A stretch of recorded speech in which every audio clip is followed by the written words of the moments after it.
So my graduation project for the Masters of Scientific Illustration looks at movement of jellyfish.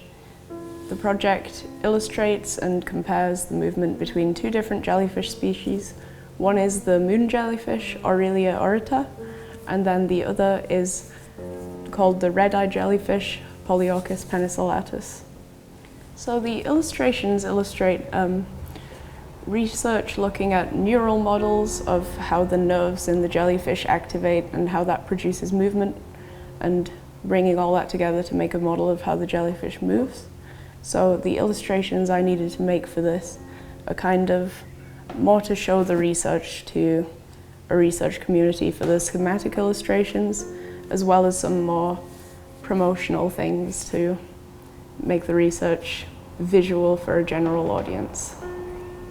I chose to illustrate jellyfish because I became very interested by them after going on a holiday to some beaches in the south of Wales, and all kinds of jellies were washing up, and I just became very curious about the little creatures.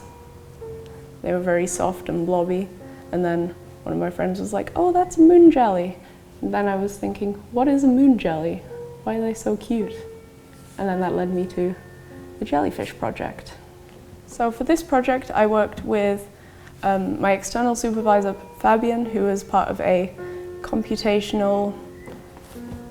neural computation project in Berlin. And his research has been looking at the two jellyfish species that I've illustrated and trying to build a complete model of how the jellyfish's nerves activate, how it behaves, and comparing the swimming motion of the two jellyfish. My research question for this project has been how best to illustrate the differences and to compare the differences in movement and physiology and behavior between the two jellyfish species, Aurelia and Polyorchis.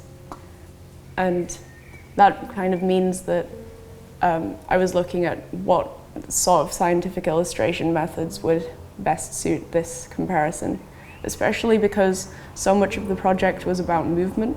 I chose to incorporate 3D animation as one potential solution to this question, and then some sequential pieces also became part of that, and then building up a little series of diagrams and of illustrations.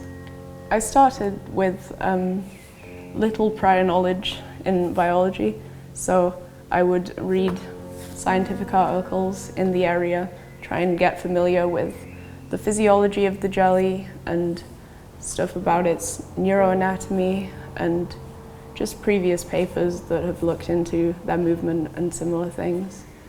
And then as well as looking at papers, I would need some visual knowledge for the process of drawing the jellies, making them look lifelike. So that involved me taking a trip to an aquarium, sketching the jellies, live moon jellies floating around, and also gathering a lot of reference images. I chose 3D animation for having the purpose of having a moving image to really communicate visually the movement in the way that makes the most sense.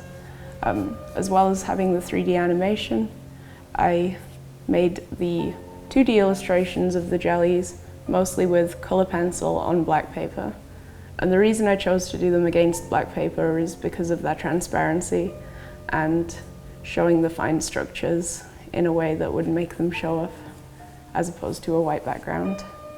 And then for the infographics I created, I would bring these pencil drawings together in Adobe Illustrator, add some type, some graphic elements, and then also some digital painting. It was a little bit of a learning curve getting to grips with the 3D animation software. I used ZBrush to model the jellies, and that has a few little quirks and little differences to other 3D software that took a little getting used to.